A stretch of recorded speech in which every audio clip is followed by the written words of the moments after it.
आज मैं आपको X-Men days of future past movie की फुल एक्सप्लेनेशन देने वाला हूं, क्योंकि अगर आप अवेंजर्स डूम्सडे देखने वाले हो तो एक फिल्म ऐसी है जिसे मिस करना बहुत बड़ी गलती होगी, और वो है X-Men days of future past, क्योंकि यही वो फिल्म है जिसने पूरे एक्समैन यूनिवर्स की टाइमलाइन हमेशा के लिए बदल दी। डूम्सडे में जब अलग अलग यूनिवर्स और म्यूटेंट्स की कहानी सामने आएगी, तब इस फिल्म की कई चीजें आपको और भी अच्छी तरह समझ आएंगी। ये फिल्म 2014 में रिलीज हुई थी, लेकिन इसकी कहानी साल 2023 से शुरू होती है। तो चलिए बिना कोई टाइम वेस्ट किए शुरू करते हैं पूरी कहानी। ये वो दुनिया नहीं है जिसे हम जानते हैं। यहाँ इंसानों ने ऐसे रोबोट बना दिए हैं जिन्हें सेंटिनेल्स कहा जाता है। शुरुआत में इन्हें सिर्फ म्यूटेंट्स को रोकने के लिए बनाया गया था, लेकिन अब हालात इतने बिगड़ चुके हैं कि ये रोबोट किसी पर भी भरोसा नहीं करते। अगर किसी इंसान की आने वाली पीढ़ी में म्यूटेंट बनने की जरा सी भी संभावना हो तो सेंटिनेल्स उसे भी खत्म कर देते हैं। मतलब पूरी दुनिया एक पोस्ट एपोकैलिप्टिक नाइटमेयर बन चुकी है। अब बचे हैं सिर्फ कुछ आखिरी एक्समैन जो जगह जगह छिपकर अपनी जान बचा रहे हैं। लेकिन सबसे डरावनी बात यह है कि सेंटिनेल्स हर लड़ाई के बाद और भी ज्यादा ताकतवर हो जाते हैं। अगर कोई उन पर बर्फ से हमला करे तो अगली बार वो खुद बर्फ का इस्तेमाल करने लगते हैं। अगर आग से हमला करो तो वो आग के खिलाफ भी खुद को अडॉप्ट कर लेते हैं। यानी हर लड़ाई उन्हें और भी खतरनाक बना देती है। एक पुरानी इमारत के अंदर kitty pride, Iceman, Colossus, bishop और बाकी म्यूटेंट्स आखिरी बार सेंटिनेल्स का सामना कर रहे हैं। उनका मकसद जीतना नहीं है, बस इतना समय निकालना है कि किटी अपनी पावर इस्तेमाल कर सके, क्योंकि किटी के पास एक बेहद यूनिक म्यूटेशन है। वो किसी इंसान की चेतना को कुछ दिनों पीछे भेज सकती है। इससे हर बार टीम भविष्य में मरने से पहले अतीत में जाकर अपनी गलती सुधार देती है। इसी वजह से वो इतने सालों से किसी तरह जिंदा है। लेकिन अब एक बहुत बड़ी प्रॉब्लम सामने आ चुकी है। अब सिर्फ कुछ दिन पीछे जाना काफी नहीं होगा। अगर इस भविष्य को सच में बदलना है तो उन्हें पूरे 50 साल पीछे यानी 1973 जाना पड़ेगा। यहीं से पूरी कहानी ने सबसे बड़ा ट्विस्ट लेना शुरू किया था। प्रोफेसर चार्ल्स जेवियर बताते हैं कि सारी तबाही की शुरुआत एक ही इंसान से हुई थी, मिस्टी। 1973 में उसने वैज्ञानिक बोलिवर ट्रास्क की हत्या कर दी थी। ट्रास्क वही आदमी था जिसने सेंटिनेल्स प्रोग्राम बनाया था। मिस्टीक उसे मारना चाहती थी क्योंकि ट्रास्क म्यूटेंट्स पर बेहद क्रूर एक्सपेरिमेंट करता था। उसका इरादा गलत नहीं था, लेकिन उसके इस एक फैसले ने पूरी दुनिया बदल दी। सरकार ने ट्रास्क की मौत के बाद सेंटिनेल्स प्रोग्राम को और भी तेजी से मंजूरी दे दी, और सबसे बड़ी गलती, मिस्टीक पकड़ी गई। उसका डीएनए सरकार के हाथ लग गया। वैज्ञानिकों ने उसके डीएनए से ऐसी टेक्नोलॉजी बनाई जिससे सेंटिनेल्स किसी भी म्यूटेंट की पावर को कॉपी और एडॉप्ट कर सकते थे। यहीं से इंसानों की जीत लगभग तय हो गई। अब सवाल ये था, इतने साल पीछे कौन जाएगा? प्रोफेसर जेवियर नहीं जा सकते, मैग्नीटो भी नहीं, क्योंकि इतनी लंबी टाइम ट्रैवल किसी भी इंसान का दिमाग बर्बाद कर देगी। लेकिन एक इंसान ऐसा है जिसकी हीलिंग फैक्टर किसी भी नुकसान को तुरंत ठीक कर सकती है, वुल्वरीन। इसलिए किटी प्राइड उसकी चेतना को 1973 में भेजने का फैसला करती है,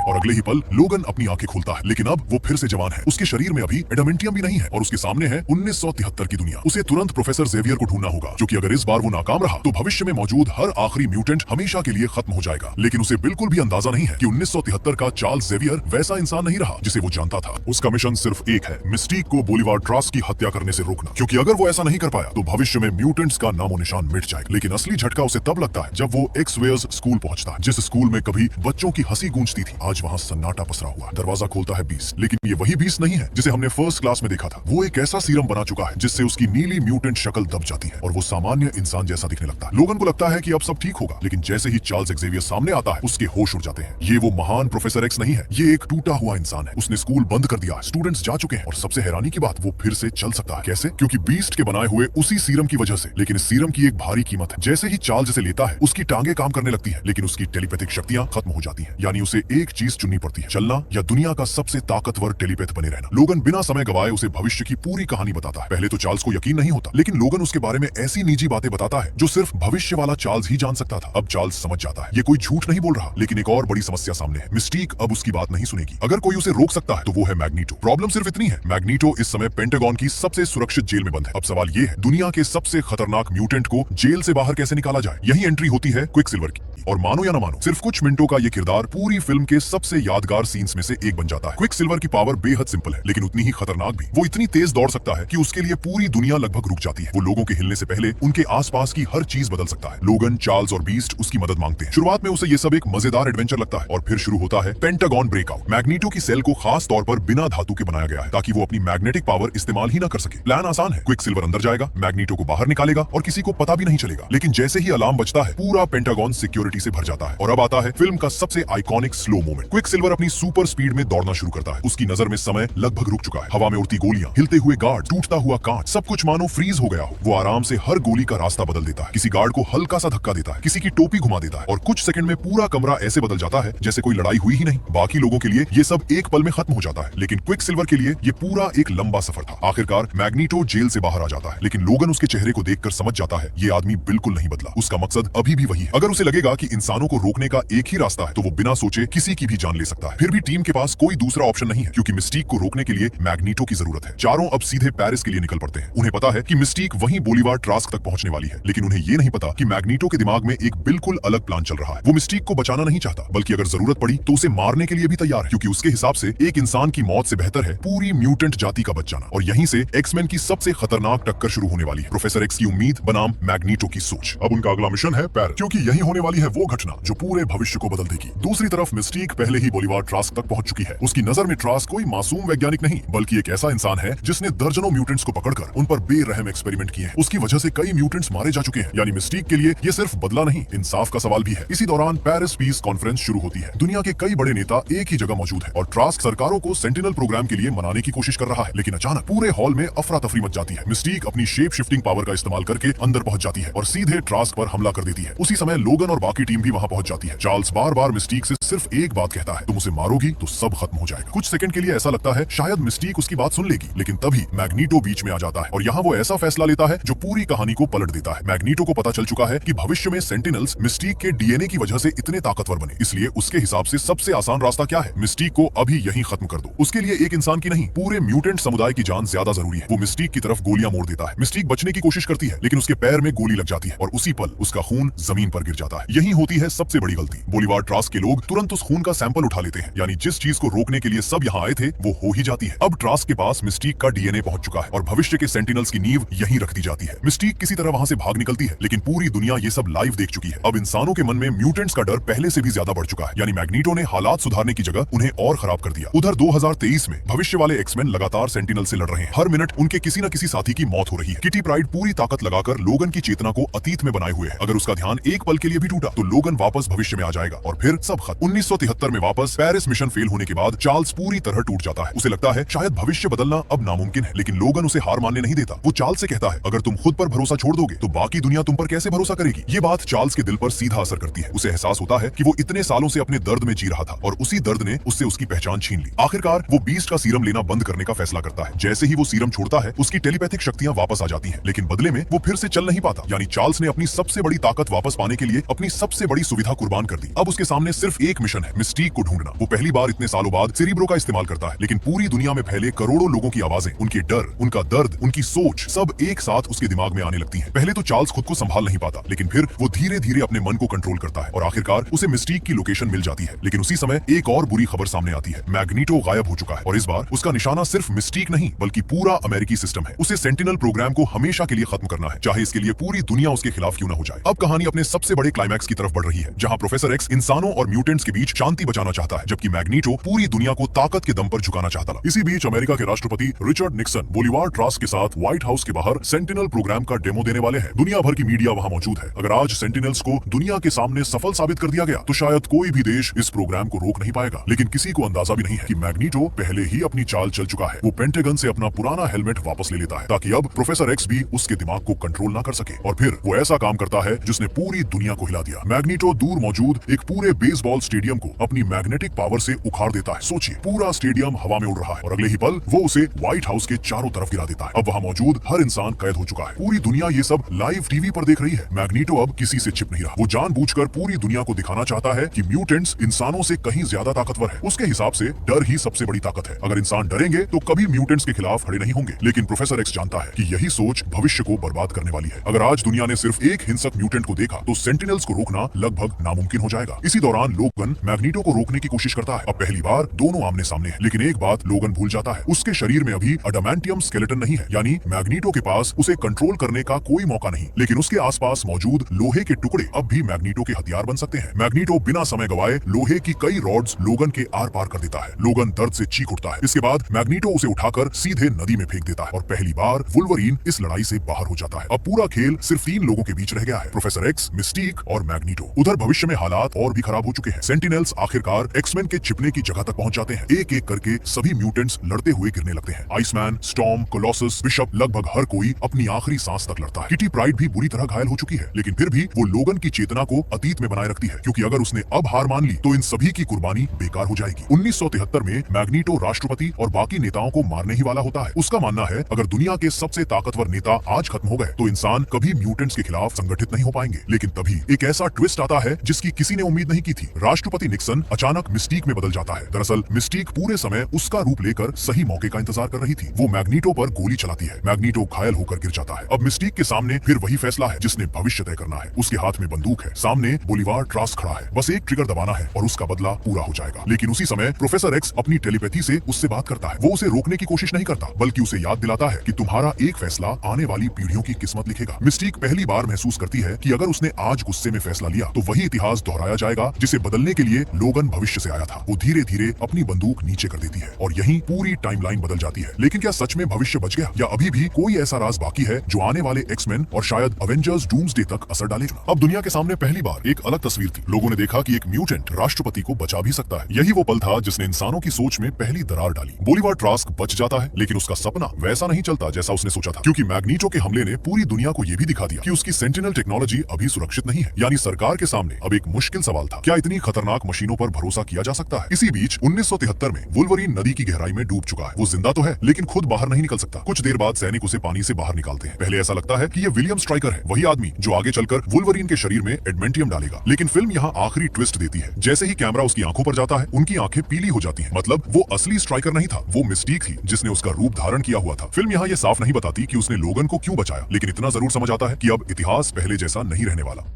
भविष्य 2023 लोगन अचानक अपनी आंखें खोलता है, लेकिन इस बार उसके सामने बर्बाद दुनिया नहीं है, ना सेंटिनल्स, ना उजड़े हुए शहर, ना मौत का सन्नाटा। वो खुद को जेवियर्स स्कूल में पाता है और जो लोग सालों पहले मर चुके थे वो सभी जिंदा हैं। साइक्लॉप्स वापस है, जीन ग्रे वापस है, स्टॉर्म जिंदा है, बीस्ट वही है, प्रोफेसर एक्स भी जिंदा है। यानी जिस भविष्य को बचाने के लिए इतनी बड़ी लड़ाई लड़ी गई वो आखिरकार बदल चुका है। लेकिन लोगन के साथ एक अजीब बात हुई। उसके दिमाग में सिर्फ 1973 तक की यादें हैं। इस नई टाइमलाइन में उसके साथ जो कुछ हुआ उसे उसकी कोई याद नहीं। प्रोफेसर एक्स मुस्कुराते हुए उससे कहते हैं, तुम्हें बहुत कुछ जानना है और हमारे पास समय भी है। यही फिल्म खत्म होती है। लेकिन असली सवाल अब शुरू होता है। ये फिल्म अवेंजर्स डूम्सडे से पहले देखना इतना जरूरी क्यों है? क्योंकि डेज ऑफ फ्यूचर पास्ट सिर्फ एक एक्समैन फिल्म नहीं है, ये मार्वल की सबसे बड़ी टाइम ट्रैवल और टाइमलाइन रीसेट कहानियों में से एक है। इस फिल्म ने दिखाया कि एक इंसान का एक फैसला पूरा भविष्य बदल सकता है। यही आइडिया बाद में मार्वल की कई कहानियों में भी बेहद अहम बन जाता है। और अगर अवेंजर्स डूम्सडे में अलग अलग यूनिवर्स, टाइमलाइंस और एक्समैन की वापसी अहम भूमिका निभाती है, तो इस फिल्म को देखने के बाद उन किरदारों और उनकी दुनिया को समझना कहीं ज्यादा आसान हो जाएगा। ध्यान रहे, ये किसी फिल्म की ऑफिशियल कंफर्मेशन नहीं है, लेकिन days of future past X-Men universe की सबसे महत्वपूर्ण फिल्मों में से एक है और आगे आने वाली मल्टीवर्स कहानियों के लिए बेहतरीन बैकग्राउंड देती है। यही वजह है कि आज भी बहुत से मार्वल फैंस इसे एक्समैन फ्रेंचाइज की बेस्ट फिल्मों में गिनते हैं। अगर आपको ये कहानी पसंद आई तो वीडियो को लाइक करना मत भूलना और ऐसे ही मार्वल, डीसी और हॉलीवुड मूवीज की पूरी कहानी आसान भाषा में देखने के लिए चैनल को सब्सक्राइब जरूर करना। मिलते हैं अगली